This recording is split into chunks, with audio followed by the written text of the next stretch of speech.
Hey, how's it going, everybody? Isaac here with Embedded Nature.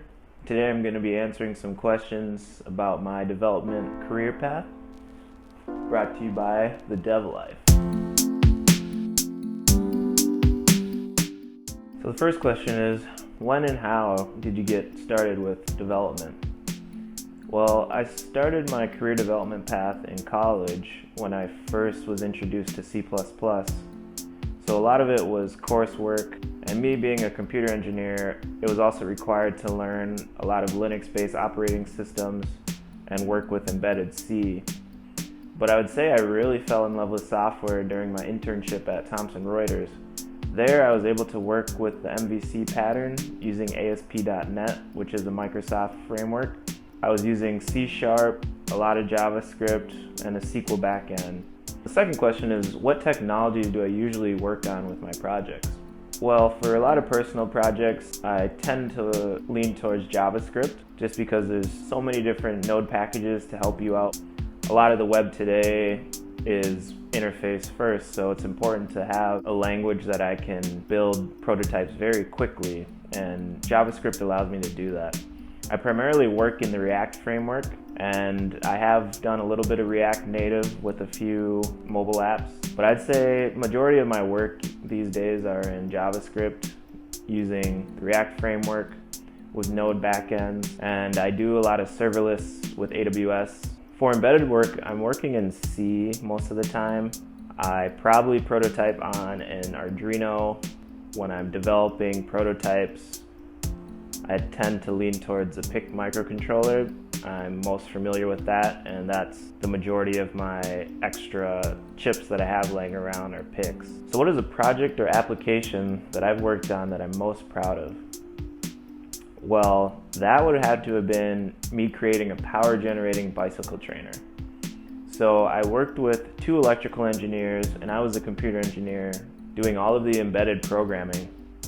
I was using a PIC microcontroller, and the idea was we had a stationary bicycle in which a user was riding the bike as an exercise bike, but we were converting that energy with an alternator and storing it into a battery. So then we were able to have the user charge their devices, and with that I designed a mobile app that allowed you to increase and decrease the pulse width module of the bicycle, which would increase or decrease the resistance.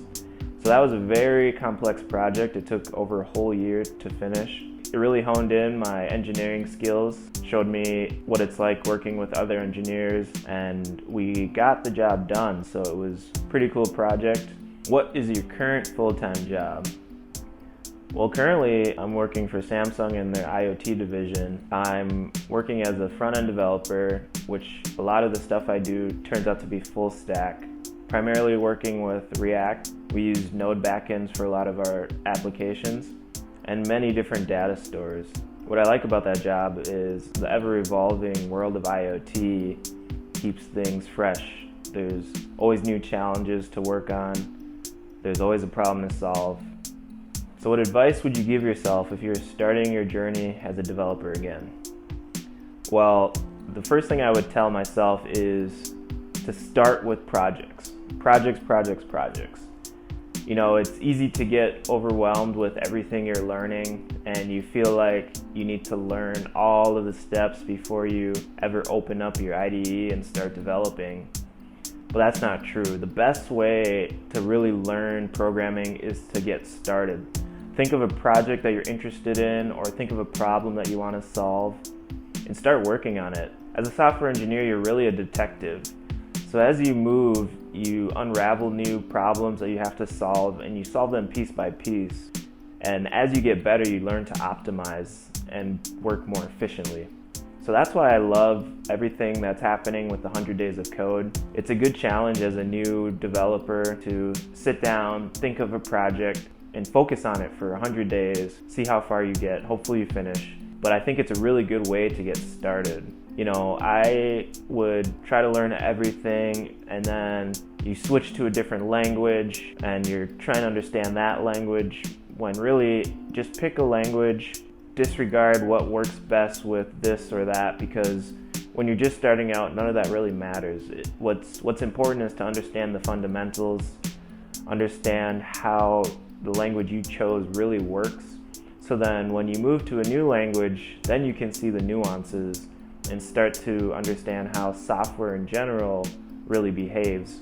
It's important to just start, and once you start architecting major projects, then you can look at those trade-offs and decide, hey, well, I need to go with this language over that one because it offers this, which is what I need.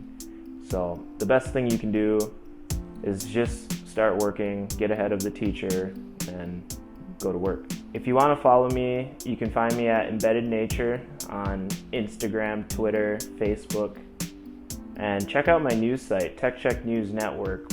It is my artificial intelligence news platform where we boast the latest innovative technology news that is good for our planet.